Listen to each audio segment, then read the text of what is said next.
Greetings to everyone. Welcome back to our unit 3rd, Fermi-Dirac statistics. Last topic we have discussed about the degeneracy of Fermi-Dirac statistics gas.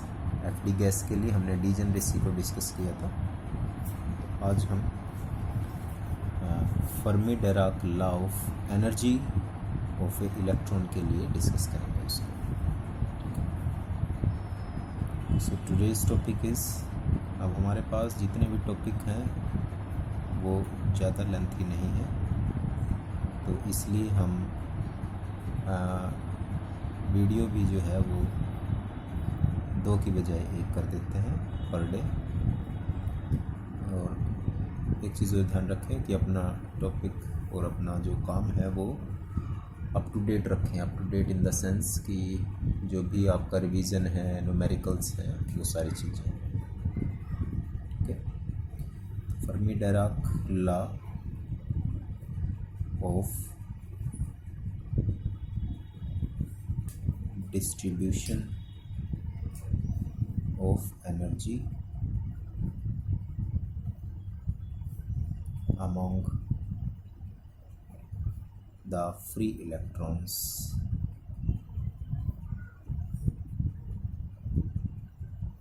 in metal.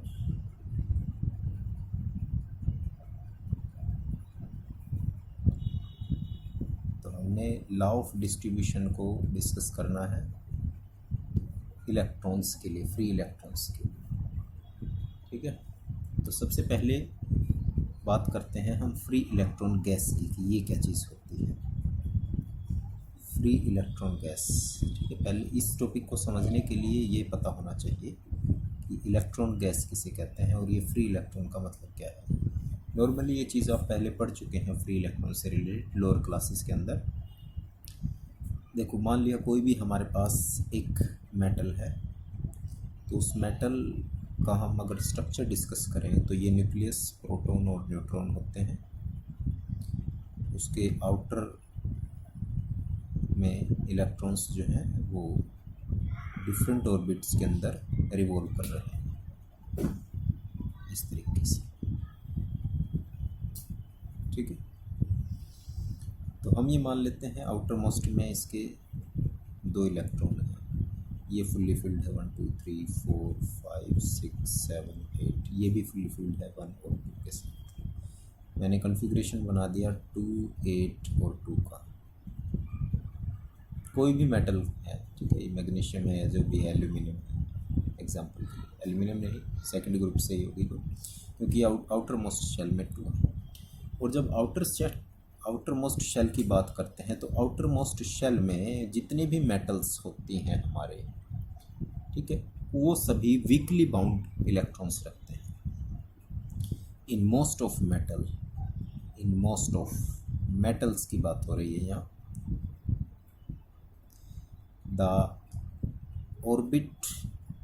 The outermost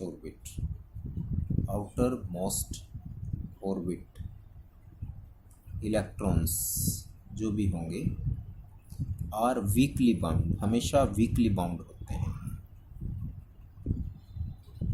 ये चीज़ ध्यान में रखना है, यानी कि ये electrons जो हैं वो वीकली बाउंडेड हैं. इनको थोड़ी सी एनर्जी मिलते ही ये बाहर रिलीज़ कर देंगे. रिलीज़ का मतलब इन द सेंस कि वो फ्री हो जाएंगे मूव करने के लिए. ठीक है. और जब वो फ्री हो जाएंगे तो एक एटम के अंदर, ठीक है, एक एटम के अंदर जो भी एक सॉलिड फॉर्म में है, ठीक है, सॉलिड फॉर्म में मान लिया ये कोई सब्सटेंस है हमारा, तो इसमें डिफरेंट एटम्स हैं.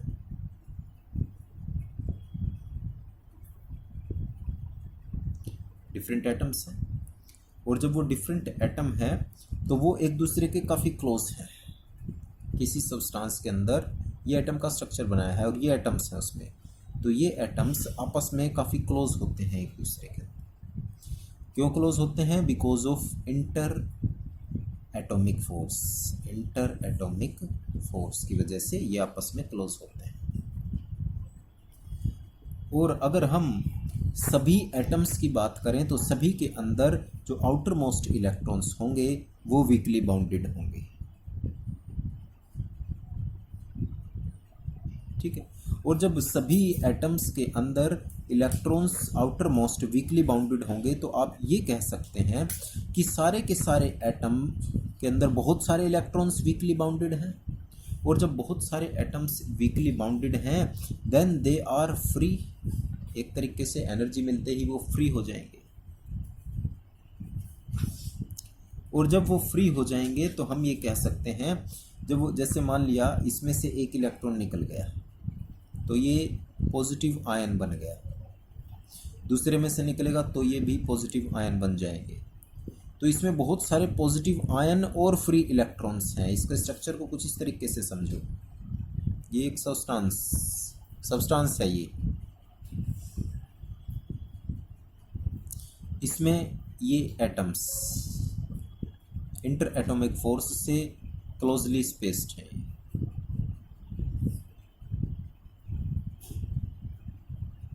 और एक एटम का स्ट्रक्चर कुछ इस तरीके से है, ये एटम का स्ट्रक्चर है, ये एटम का स्ट्रक्चर है। और इसके आउटर मोस्ट में जो इलेक्ट्रॉन्स हैं वो इजीली फ्री हो रहे हैं। तो इसके आउटर मोस्ट के भी इजीली फ्री होंगे, इसके आउटर मोस्ट के भी इजीली, सबके आउटर मोस्ट के इजीली फ्री हो जाएंगे। और जब फ्री हो जाएंगे तो ये जो बच गए ये पॉजिटिव आयन रह गए। ठीक है, ये भी पॉजिटिव आयन, ये भी पॉजिटिव आयन, ये भी पॉजिटिव आयन, ये भी सारे पॉजिटिव आयन्स, और इलेक्ट्रॉन्स यहाँ पर घूम रहे हैं सारे के अंदर। ठीक है, और जब इलेक्ट्रॉन्स इसके अंदर घूम रहे हैं तो हम यहाँ पर ये कह सकते हैं there is an assembly of electrons and the assembly of electron, the assembly of electrons are there. यहाँ पर बहुत सारे फ्री इलेक्ट्रॉन्स हैं। और यूं भी कह सकते हैं हम कि ये जो आयन्स हैं पॉजिटिव आयन फ्री इलेक्ट्रॉन के अंदर इमर्स्ड हैं। ठीक है, और ये जो फ्री इलेक्ट्रॉन्स हैं, ठीक है, फ्री इलेक्ट्रॉन्स ये एक तरीके से गैस का काम कर रहे हैं और इन्हीं को हम क्या बोलते हैं, फ्री इलेक्ट्रॉन गैस। यानी कहने का मतलब ये हो गया कि आउटर मोस्ट ऑर्बिट इलेक्ट्रॉन्स के अंदर जो मेटल के हैं they are free like molecule of a gas within the solid. जैसे किसी चैम्बर के अंदर हम गैस मॉलिक्यूल्स को छोड़ देते हैं, ये गैस मॉलिक्यूल्स हैं, तो उसी तरह से किसी सॉलिड के अंदर जो फ्री इलेक्ट्रॉन्स हैं they are just behaving like free electrons are like electron gas, electron gas की तरह बिहेव करेंगे। ठीक है, और इसी को हम बोलते हैं फ्री इलेक्ट्रॉन गैस। जैसे चैम्बर में गैस है वैसे ही सॉलिड सब्सटेंस के अंदर एटम्स होते हैं, उन एटम्स के इलेक्ट्रॉन्स फ्री हो सकते हैं इजीली, और वो इलेक्ट्रॉन्स जब फ्री हैं तो ये पॉजिटिव आयन बन गए। तो एक तरीके से फ्री इलेक्ट्रॉन्स के बीच में पॉजिटिव आयन इमर्स्ड हैं, और इन्हीं पॉजिटिव आयन्स जब इलेक्ट्रॉन के अंदर इमर्स हैं तो फ्री इलेक्ट्रॉन को हम just like the electron gas का नाम दे देते हैं।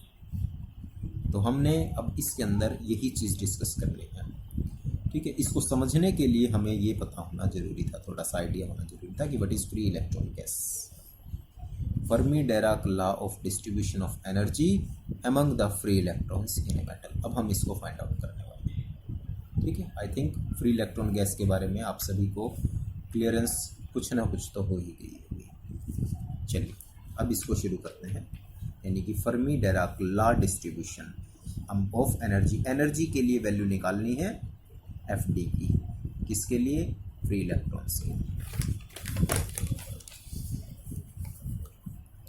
ठीक है,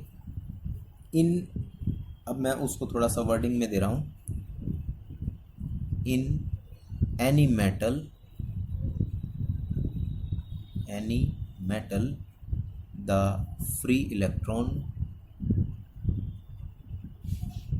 move like molecules of a gas So the assembly of free electrons in a metal is called electron gas. उसको हम क्या नाम दे देंगे? इलेक्ट्रॉन गैस का नाम दे देंगे।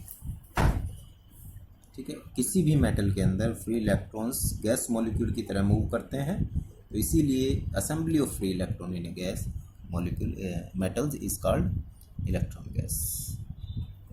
और क्योंकि इलेक्ट्रॉन जो हैं वो फर्मी डायराक को ओबे करते हैं, तो इसीलिए हमने इसको फर्मी डायराक के लिए फाइंड आउट करना है। As we know that electrons belong to a category of fermions,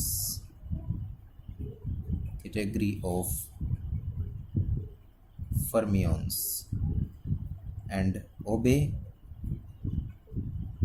FD statistics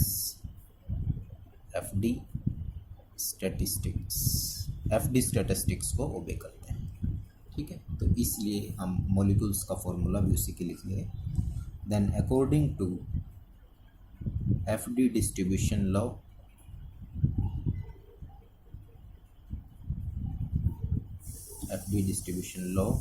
the number of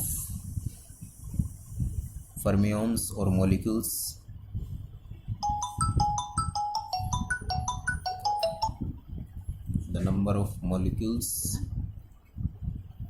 fermions having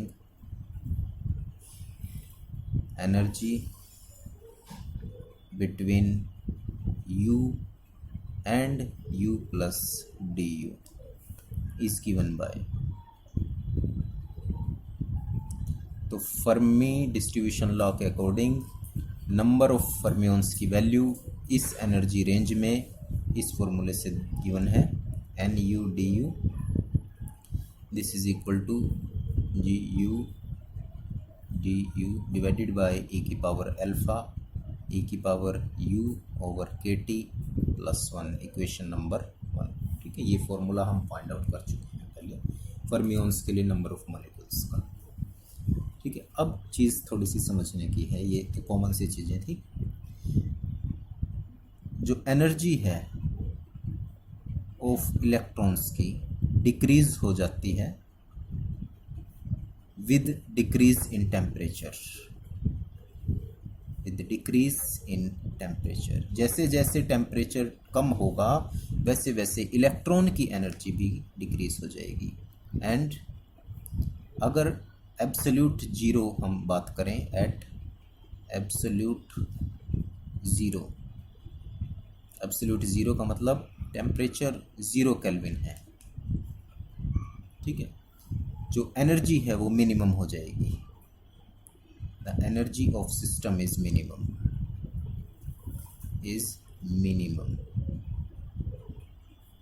यानी एनर्जी सिस्टम की मिनिमम, इलेक्ट्रॉन की एनर्जी उस टाइम क्या हो जाएगी? मिनिमम हो जाएगी। और जब एनर्जी सिस्टम की मिनिमम है तो इसका मतलब फ्री इलेक्ट्रॉन्स भी कम हो जाएंगे वहाँ एक तरीके से। The lower energy levels are occupied by the electrons at 0 Kelvin, and there is an energy level above which no electron exists। ठीक है, एक तरीके से ये बात को इस तरीके से समझें, ये एक लेवल है, सारे के सारे इलेक्ट्रॉन्स यहीं तक हैं क्योंकि हमने टेम्परेचर कितना कर दिया है? एब्सोल्यूट ज़ीरो, यानी 0 केल्विन। इससे ऊपर कोई इलेक्ट्रॉन मूव नहीं कर पा रहा क्योंकि उनकी एनर्जी ख़त्म हो गई है। क्योंकि यहाँ पर ये वर्ड मैंने लिखा कि एनर्जी ऑफ इलेक्ट्रॉन डिक्रीज हो रही है जैसे जैसे टेम्परेचर डिक्रीज हो रहा है। और जब टेम्परेचर 0 केल्विन हो गया तो पूरे सिस्टम की एनर्जी क्या है वो कम हो गई और इस लेवल तक वो जा सकते हैं जब टेम्परेचर कितना है 0 केल्विन। तो एक पर्टिकुलर लेवल बन गया यहाँ एनर्जी का। इससे ऊपर नो इलेक्ट्रॉन्स, यहाँ पर कोई इलेक्ट्रॉन एग्जिस्ट नहीं कर रहा। This is the particular energy level. और इस एनर्जी लेवल को हम फर्मी एनर्जी लेवल का नाम भी दे देते हैं। ठीक है, यहाँ पर मैंने लिखा है the lower energy level occupied by electron. ये वो लोअर एनर्जी लेवल है जो इस टेम्परेचर पर इलेक्ट्रॉन ने ऑक्यूपाई कर लिया है, जिससे ऊपर कोई इलेक्ट्रॉन एग्जिस्ट नहीं करता। And this energy level is called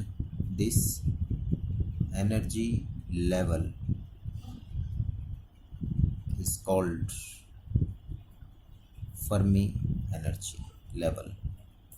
ये आपने सेमीकंडक्टर के अंदर पढ़ा होगा जरूर। Fermi energy level, one of the most important point. Fermi energy level क्या है? वो एनर्जी लेवल जिस पर इलेक्ट्रॉन की एनर्जी मिनिमम है और उससे ऊपर कोई इलेक्ट्रॉन एग्जिस्ट नहीं कर रहा है। ठीक है, तो हम इस लेवल को फर्मी एनर्जी लेवल का नाम दे रहे हैं। जब हमने इसको फर्मी एनर्जी लेवल का नाम दे दिया तो इससे नीचे, इस लेवल से नीचे सारे के सारे फील्ड हैं, फुल्ली फील्ड हैं, इलेक्ट्रॉन्स हैं यहाँ पर। और इससे ऊपर सारे के सारे खाली स्पेस है, यानी कोई इलेक्ट्रॉन एग्जिस्ट नहीं कर रहा। So Fermi level is the level below विच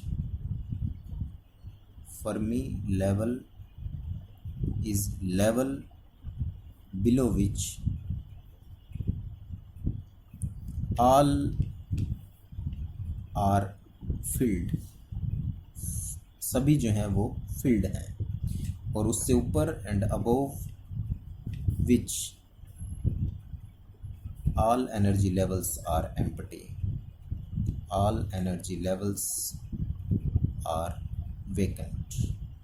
उससे ऊपर सारे के सारे खाली हैं, उससे नीचे सारे फिल हैं। ठीक है, और उस लेवल पर जो एनर्जी है, ठीक है, उसको हम फर्मी एनर्जी का नाम दे देते हैं। द एनर्जी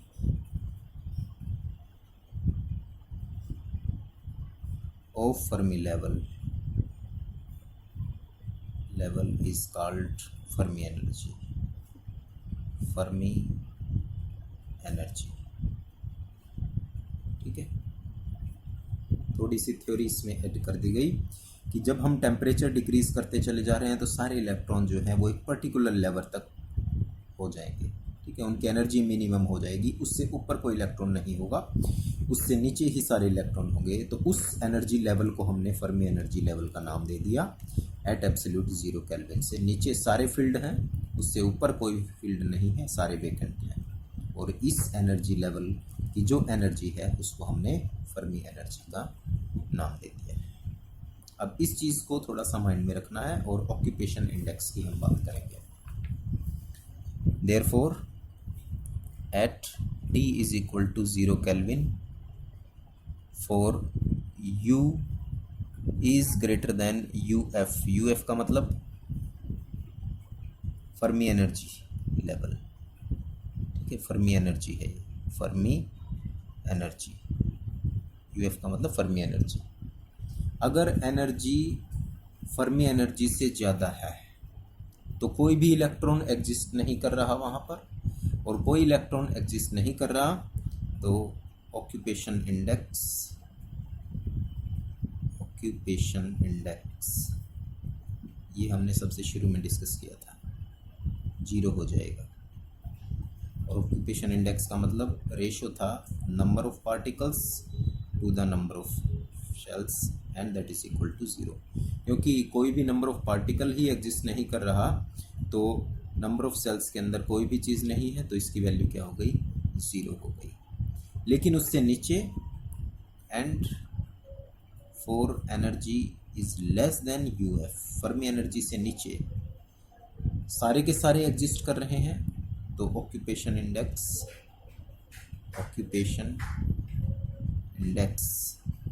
इज 1 वैल्यू हो जाएगी इसकी, यानी NU GU this is equal to 1। उससे ऊपर कोई एनर्जी लेवल नहीं, कोई इलेक्ट्रॉन नहीं है, तो पार्टिकल एग्जिस्ट नहीं कर रहा, तो 0।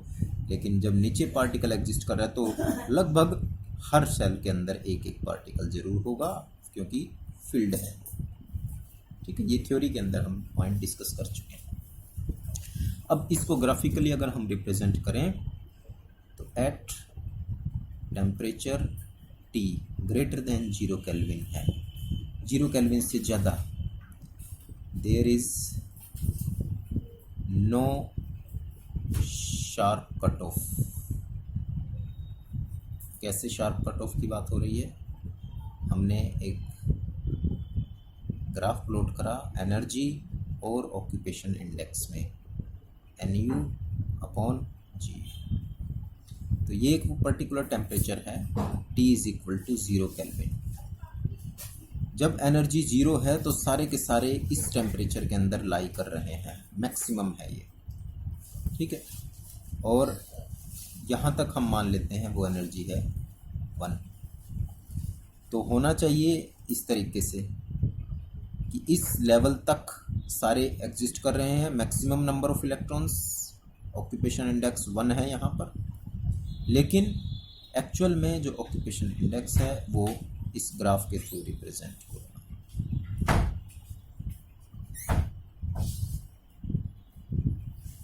इसका मतलब ये है कि जब टेम्परेचर 0 केल्विन से ज़्यादा हो जाता है तो शार्प कट ऑफ नहीं है, वहाँ शार्प कट ऑफ नहीं है, एकदम से इलेक्ट्रॉन 0 नहीं हो रहे। ठीक है, now for U is equal to UF, अगर ये फर्मी लेवल के बराबर हो जाए, यानी कि T is equal to 0 kelvin उस टेम्परेचर पर, तो वहाँ पर भी इसकी वैल्यू 1 को एग्जिस्ट कर रही है। ठीक है, और अगर ये वैल्यू 1 को एग्जिस्ट कर रही है तो इस इक्वेशन के अंदर इन दोनों का रेशो 1 हो गया। तो equation according to 1, from 1 equation 1/e⁴ into e⁴ UF/kT+1 this is equal to 1। ठीक है, NU/GU की वैल्यू कितनी आ गई? 1 के बराबर। तो इसको हम क्या लिख सकते हैं? रिवर्स कर दो, e⁴ into e⁴UF/kT+1 this is equal to 1, और 1 से 1 कैंसिल हो गया, e⁴। ठीक है, ये भी e⁴ है, तो इसको आप या तो प्लस करके लिख दें, e⁴ plus UF/kT this is equal to 0। ठीक, नाउ टेकिंग लॉगरिथम, e⁴ को हटा देते हैं, taking log on both side, तो ये आ गया alpha plus UF/kT this is equal to 0। Alpha की वैल्यू निकाल देते हैं, माइनस UF/kT, इक्वेशन नंबर 2 नाम देते हैं इसको। अब ये जो अल्फा है इसको इक्वेशन नंबर 1 में पुट कर देते हैं। फ्रॉम 1 and 2 NU की वैल्यू, NU/DU की वैल्यू कितनी आ गई? GU/DU ओवर e⁴ था, अल्फा की जगह क्या आ गया? माइनस के UF/kT, माइनस के UF/kT, और साथ में क्या था यहाँ पर? e⁴U/kT। ठीक है, इनटू में e⁴U/kT एंड दिस इज +1। ठीक है, ये UF है और ये खाली U है, तो e⁴ में है, इकट्ठा भी कर सकते हैं हम इनको। you can write this value as nu du, this is equal to gu e की पावर प्लस u था और uf माइनस ओवर के टी प्लस 1, इक्वेशन नंबर 3 आ गया आपका। अब नंबर ऑफ फेज सेल्स की बात करते हैं। Now number of phase cell in momentum interval p and p plus dp, ठीक है, for electron obeying FD statistics, जो FD को ओबे कर रहे हैं उसके लिए GP DP, ये नंबर ऑफ फेज सेल्स की बात हो गई। GS 4 pi VP square divided by h cube DP, बहुत बार लिख चुके हैं इसको। ये GS जो है वो स्पिन के लिए है, इलेक्ट्रॉन की स्पिन कितनी होती है 2s प्लस 1, ठीक है, which is spin degeneracy, spin degeneracy, ठीक है, of electrons. s is equal to half, therefore GS की वैल्यू कितनी आ गई 2 इंटू 1/2 प्लस 1, रिजल्ट आ गया 2। GS की वैल्यू कितनी आ गई 2 आ गई। और जब GS की वैल्यू 2 आ गई तो इसको यहाँ पर पुट कर दो, तो 4 2 जा कितना हो गया 8, equation number 4 becomes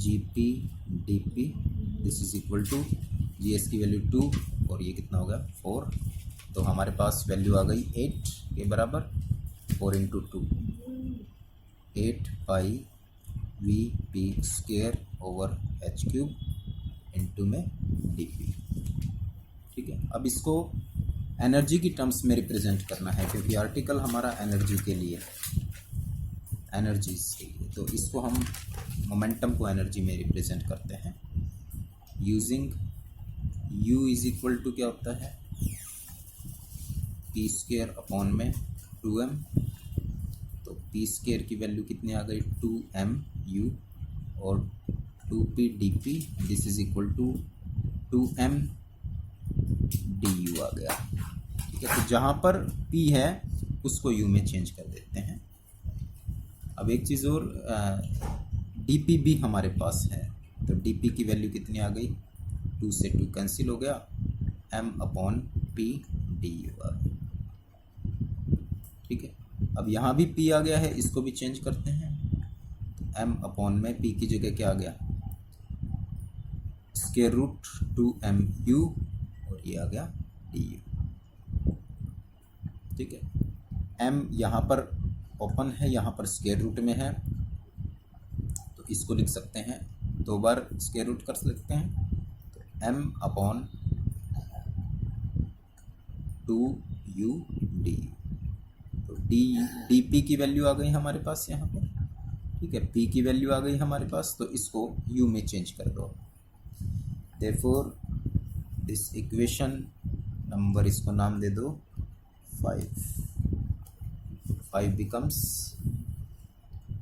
therefore equation 5 we get the number of cells in energy range। अब एनर्जी रेंज होगा ये U से लेकर के और U प्लस DU के लिए, क्या लिख सकते हैं इसको GU DU, this is equal to 8 pi V over h cube था हमारे पास, फिर था p स्क्वायर की जगह हमने लिख दिया 2m इंटू u और du की जगह लिख दिया, dp की जगह लिख दिया m ओवर 2u की पावर 1/2 इंटू du, ठीक है। जहाँ भी p और dp था उसको चेंज कर दिया u और du। Now we can write this value, थोड़ा सा रीअरेंज करते हैं, 8 पाई v h क्यूब, ये 2 है और ये √2 है, तो इसको हम लिख सकते हैं √2 ऊपर वाले को, ठीक है, m की पावर 3/2,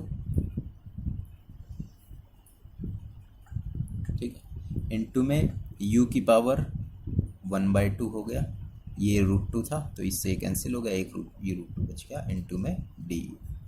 इक्वेशन नंबर आपका आ गया 6। अब ये नंबर ऑफ सेल्स आ गए, ठीक है, तो नंबर ऑफ सेल्स को नंबर ऑफ पार्टिकल्स में पुट कर दो। फ्रॉम वैल्यू हमारे पास NU की कितनी है, दिस वन, ठीक है, इसके अंदर यहाँ GU की वैल्यू को पुट कर देते हैं। फ्रॉम 3 and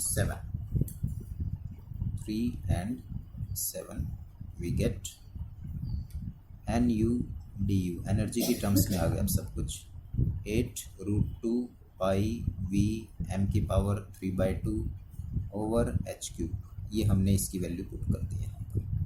इनटू में क्या है, u की पावर 1/2 ओवर e की power u minus uf over kT plus 1 into में du, ठीक है, तो ये हमारे पास नंबर ऑफ फ्री इलेक्ट्रॉन्स और इलेक्ट्रॉन गैस के लिए डिस्ट्रीब्यूशन एनर्जी आ गई, which is FD law for distribution of energy among free electrons in metal। तो ये हमने इलेक्ट्रॉन गैस के लिए या इलेक्ट्रॉन के लिए वैल्यू को फाइंड आउट कर लिया, ठीक है। तो आज के लिए इतना ही, नेक्स्ट के लिए हम फर्मी एनर्जी को डिस्कस करेंगे। Thank you.